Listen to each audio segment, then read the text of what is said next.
चलिए दोस्तों बात करते हैं सीखो नए क्वेश्चन के बारे में। इस क्वेश्चन में एग्जामिनर ने कहा किसी विद्यालय में एक परीक्षा में सफल और असफल परीक्षार्थियों का अनुपात 6:1 है। यदि 6 और परीक्षार्थी सफल होते तो अनुपात 9 और 1 होता। कुल परीक्षार्थियों की संख्या क्या है, ये एग्जामिनर मुझसे पूछ रहा है। तो देखिए जब भी इस प्रकार का क्वेश्चन आता है तो इस प्रकार के क्वेश्चन को आप 2 से 3 तरीके से कर सकते हैं। पहला तरीका तो आप एक्स मान के, दूसरा तरीका आप रेशियो से, तीसरा तरीका सबसे बढ़िया तरीका होता है कभी कभी वो क्वेश्चन को बिल्कुल शॉर्ट कर देता है। कैसे? आप ऑप्शन की मदद से कर सकते हैं। तो हम इसे देखेंगे 1 बाय 1 तरीके से सॉल्व करने की कोशिश करेंगे। तो पहले तरीके में हम देखते हैं कि इसे शॉर्ट कैसे करें।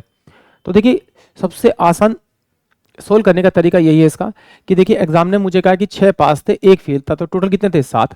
7 में से 6 पास हुए 1 फेल हुए, तो टोटल कितने हुए मेरे पास 7। तो ये जो सम 7 आया ना, और एग्जामिनर ने मुझसे पूछा भी यही है total number of examine, total कितने स्टूडेंट है। तो इसका मतलब ऑप्शन में वो टोटल तो दिया होगा, तो वो यानी कि वो टोटल जो मेरा वो 7 से डिविजन होना चाहिए। ये 7 से नहीं, ये 7 से नहीं, ये 7 से नहीं, यानी कि ऑप्शन जो मेरे पास में आपका ए होगा वो इस क्वेश्चन के लिए करेक्ट होगा। अब इसको एक बार चेक और कर देते हैं क्योंकि हो सकता है कोई बच्चा हो जिसको डायरेक्ट समझ में ना आया हो। कैसे जरा देखिए, मुझे इसने रेशियो दे रखा है इसका, आपका दे रखा है 6:1, यानी 6 पास थे 1 फेल था। तो दोनों का अगर मैं सम करूं तो सम कितना आ रहा है मेरे पास में 7, बट ये है टोटल कितना 140। तो किससे मल्टीप्लाई करना पड़ेगा 20 से, यानी इस 7 से इसको डिवाइड करेंगे तो 20 आएगा। तो 20 से आप इसे मल्टीप्लाई करते तो 6 दूनी 12, 120 तो मेरे पास पास थे और 20 मेरे पास फेल थे।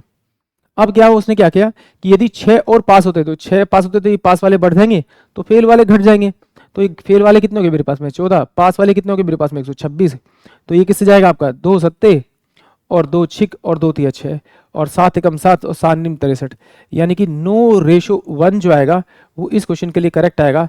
यानी कि देखिए ये रेशियो देखा आपका 9:1, यानी कि ऑप्शन जो ए होगा वो इस क्वेश्चन के लिए करेक्ट होगा। या तो आप इस तरह से कर लीजिए, नहीं करना आपको इस तरह से तो फिर आ जाइए, आप आ जाइए। मान लेते कि 6x पास हुए टोटल में से और x मेरे पास फेल हुए।